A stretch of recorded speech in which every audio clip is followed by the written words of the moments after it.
मध्य रात्रि का समय था। पुजारी और बाकी सभी लोग अपने अपने घर चले गए थे। सिंह द्वार बंद हो चुका था और अचानक सिंह द्वार से दो बालक बाहर आए और चलते हुए मंदिर के सामने वाली एक कुटिया में चले गए। थोड़ी देर वहीं रुके और फिर से वापस सिंह द्वार में आकर मंदिर में चले गए, चुपचाप, बिना किसी को खबर हुए। आखिर वो कौन थे और कहाँ गए थे? रहस्य है ये, बहुत बड़ा रहस्य।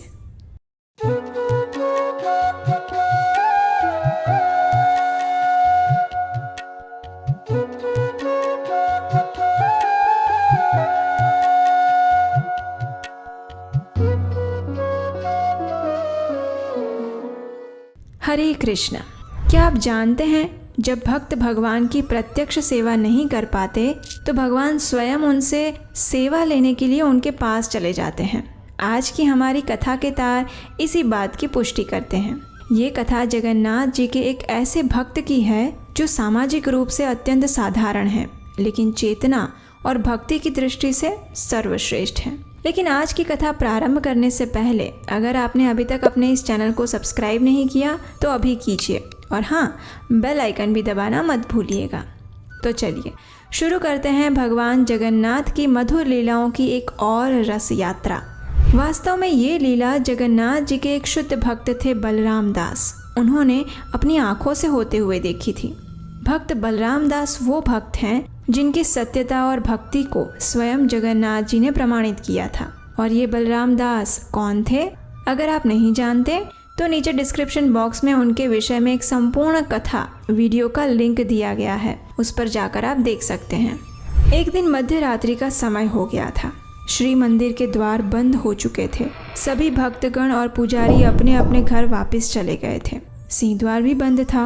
उस समय बलराम दास जगन्नाथ जी की महिमा का गुणगान करते हुए वहीं टहल रहे थे और अचानक उन्होंने एक रहस्यमय दृश्य देखा। धीरे से सिंह द्वार के कपाट खुले और अंदर से दो दिव्य बालक बाहर आए। उन्होंने पतली सी श्वेत चादर लपेटी हुई थी। उनके केश अत्यंत सुंदर और चमकदार थे और उनके कंधे पर जनेऊ पहना हुआ था। चुपचाप वे दोनों कहीं जा रहे थे। बाहर निकलकर वे दोनों मंदिर के पास स्थित एक कुटिया में गए। कुछ समय वहीं पर रुके और फिर बाहर आ गए। फिर से चुपचाप सिंह द्वार पर गए और फिर आंखों से अदृश्य हो गए। बलराम दास ने ध्यानपूर्वक देखा तो वे दोनों बालक पान चबा रहे थे और उनके होंठ लाल थे। आखिर क्या था वो रहस्य और कौन थे ये बालक? बलराम दास सोच में पड़ गए और उसी जिज्ञासावश वे कुछ दिनों तक उसी समय उसी स्थान पर खड़े रहकर ये नित्यक्रम देखते रहे। मध्यरात्रि होती, दोनों बालक बाहर आते, एक कुटिया में जाते और पान चबाते हुए बाहर आते और फिर गायब हो जाते। बलराम दास ने सोचा, आखिर ये दोनों बालक कौन हो सकते हैं और इस प्रकार प्रतिदिन मध्यरात्रि में ही सिंह द्वार से बाहर क्यों आ रहे हैं? ऊपर से वो उसी कुटिया में प्रतिदिन जाते हैं। इसका तो पता लगाना पड़ेगा। ये सोचकर वे उस कुटिया में गए जहाँ दोनों बालक रोज जाया करते थे। वहाँ जाकर बलराम दास को पता चला कि वास्तव में ये प्रभुदास का घर था। प्रभुदास एक सामान्य व्यक्ति थे जो कि पान बेचने का कार्य करते थे, लेकिन वे जगन्नाथ जी के परम भक्त थे। अकेले ही रहते थे और प्रतिदिन पान बेचकर अपने लिए उतनी धनराशि एकत्रित कर लेते थे जिससे उनका जीवन यापन हो जाए, और फिर बाकी का समय वे जगन्नाथ मंदिर में ही बिताते थे। कई बार जगन्नाथ जी को देखकर भावावेश में आकर वो रोने भी लगते थे। प्रभुदास प्रतिदिन देखते थे कि जगन्नाथ जी को दिन में 8 बार विभिन्न प्रकार के 56 भोग अर्पित किए जाते हैं, और फिर वे सोचते, अरे प्रभु, कितना अच्छा होता अगर आपको भोग अर्पित करने के बाद पान या सुपारी भी अर्पित की जाए, है ना? फिर आपका भोजन संपूर्ण हो जाएगा। लेकिन मैं जानता हूँ प्रभु कि इस मंदिर में आपको पान अर्पित करने की कोई प्रथा अभी तक प्रचलित नहीं है, और फिर मैं तो अत्यंत तुच्छ सेवक हूँ। मेरी तो कोई योग्यता ही नहीं है कि मैं इस प्रथा का प्रारंभ कर सकूँ। लेकिन हाँ, मेरी अदम्य इच्छा अवश्य है कि काश मैं किसी दिन आपको पान अर्पित कर सकूँ। बस ये सोचकर प्रभुदास प्रतिदिन अपने मन में ही जगन्नाथ और बलदेव को पान अर्पित करने लगे थे। अब एक दिन क्या हुआ कि बलराम दास और प्रभुदास मंदिर में ही एक दूसरे से मिल गए। बलराम दास ने प्रभुदास से पूछा, अरे प्रभुदास, मैं कुछ दिनों से देख रहा हूँ कि मध्य रात्रि में 2 बालक आपके घर पर आते हैं और आपसे पान लेकर जाते हैं। क्या आप जानते हैं कि वे दोनों कौन हैं? और क्या वो आपको पान की कीमत भी देते हैं?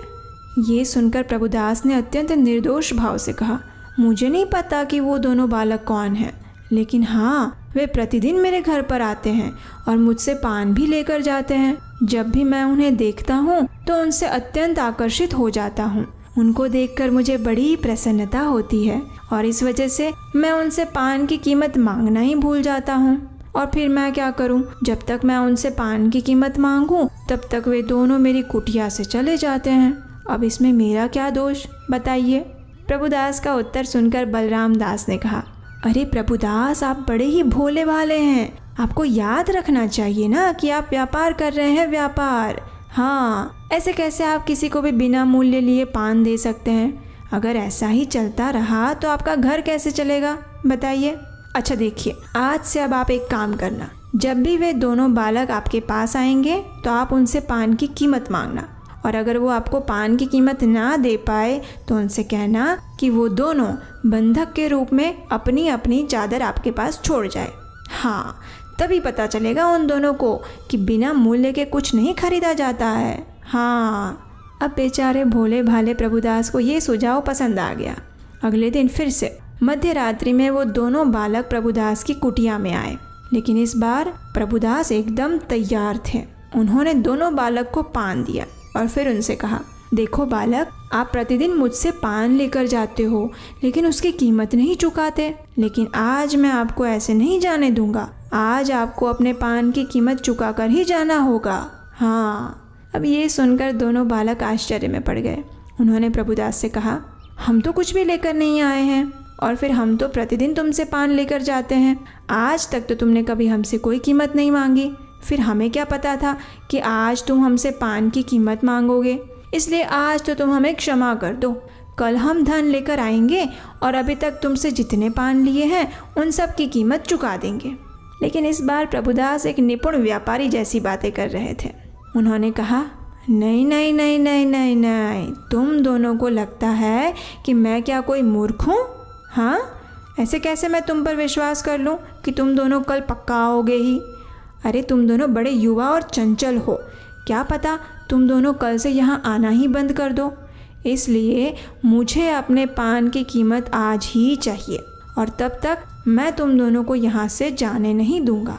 हाँ। तो फिर बालकों ने कहा, लेकिन प्रभुदास, समझने की कोशिश करो, हमारे पास इस समय कुछ भी नहीं है, हमारा विश्वास करो। हम कल आपकी सारी कीमत चुकाने के लिए इतना सारा धन लेकर अवश्य आएंगे। लेकिन प्रभुदास नहीं माने।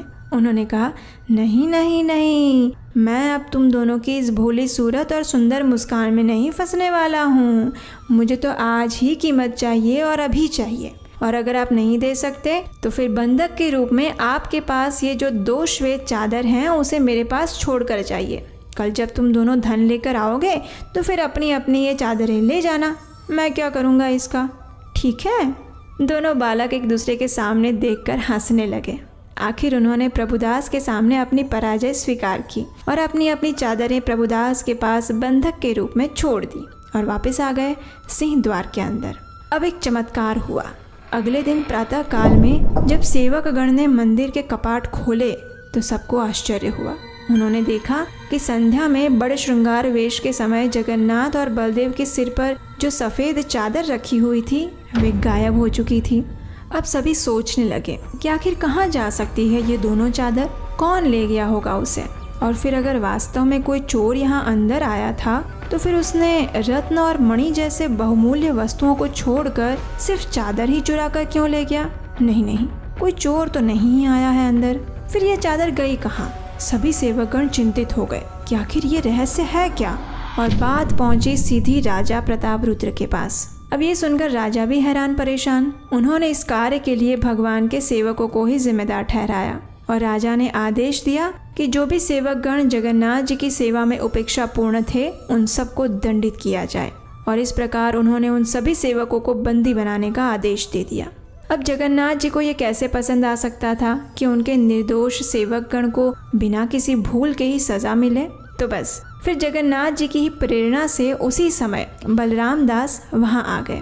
उन्होंने राजा को वो सारा वृत्तांत कह सुनाया जो अभी तक घटित हो चुका था। किस प्रकार भगवान जगन्नाथ और बलराम प्रभुदास पान वाला के घर मध्य रात्रि में जाया करते थे और किस प्रकार पान की कीमत ना चुकाने के कारण प्रभुदास ने उनकी चादरें बंधक के रूप में रख ली थी। बलराम दास ने राजा से कहा, हे राजन, यही कारण है कि भगवान जगन्नाथ और बलराम की चादरें अदृश्य हो गई थी और इसका अर्थ ये भी है कि जगन्नाथ जी पान खाना चाहते हैं। इसलिए कृपा करके अब आप उनके 56 भोग के साथ साथ प्रतिदिन उन्हें पान अर्पित करने की भी व्यवस्था करिए। जब राजा प्रताप रुद्र ने ये सुना तो उन्हें आश्चर्य हुआ और वे गदगद हो गए।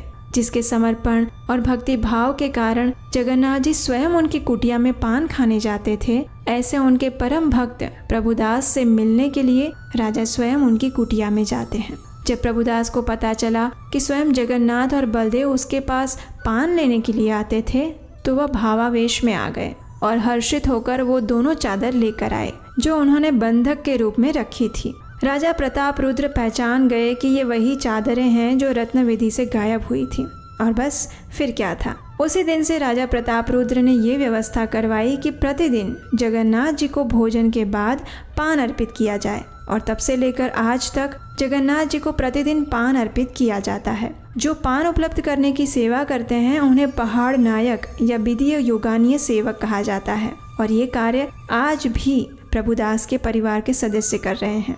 अब तो आप मानते हैं ना कि जगन्नाथ जी अपने भक्तों की प्रसन्नता के लिए कुछ भी कर सकते हैं। तो चलिए, ऐसे जगन्नाथ जी को अपने घर में आमंत्रित करने के लिए प्रतीक्षा मत कीजिए। अभी जाइए नीलाचल.com पर और आमंत्रित कीजिए उन्हें अपने घर पर। अगर आप भी जगन्नाथ जी की सेवा करना चाहते हैं तो उनकी महिमा का प्रचार पूरे विश्व में करने के लिए हमारा सहयोग दीजिए। स्क्रीन पर दिए गए नंबर पर अपना आर्थिक योगदान भेजकर, क्योंकि आपके सहयोग और आशीर्वाद से ही हम आप तक जगन्नाथ जी की इन मधुर कथाओं को पहुंचा पा रहे हैं। चलिए, मिलते हैं बहुत जल्द फिर एक और नई मनमोहक कथा के साथ। हरे कृष्णा।